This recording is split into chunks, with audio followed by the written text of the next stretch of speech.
Hello. There are statements that are considered irrefutable: the multiplication table, the laws of logic, the day of the first manned spaceflight, the calendar from the birth of Christ.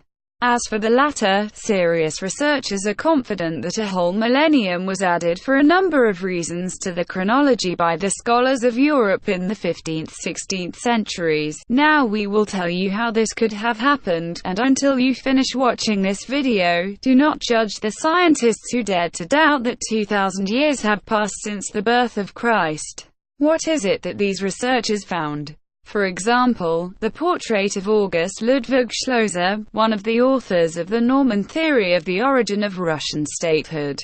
Under his name is the date 1735th year, although wait, instead of a unit is the letter I and Y. Perhaps this is some kind of misunderstanding.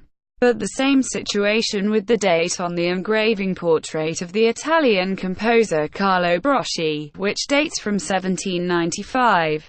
The capital letter I is separated by dots from the numbers. In the same way, the date of the 1524th year is recorded on an engraving of Albrecht Dürer.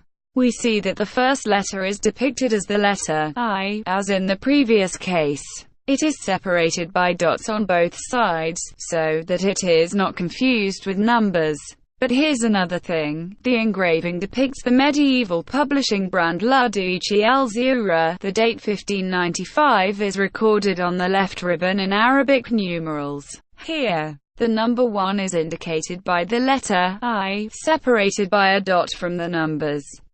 But why? Or engraving by Hans Baldung-Grien, German Renaissance artist depicting angels and crucified Jesus.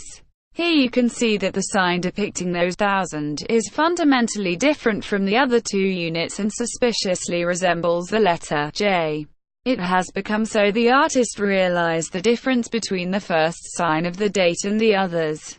So what does I or J mean? The most logical explanation is that this is an abbreviated speaking of the name of Jesus, so we see the Latin and Greek I, or English, German and French J. On this medieval German coat of arms of Western Saxony, the date is written without the first sign, i.e. 519th and 527th years of the birth of Christ. You might think, so what? People often make mistakes. Then you have to enter into polemics with the Italians of the Middle Ages. They called the century as if no 1,000 in the dating existed.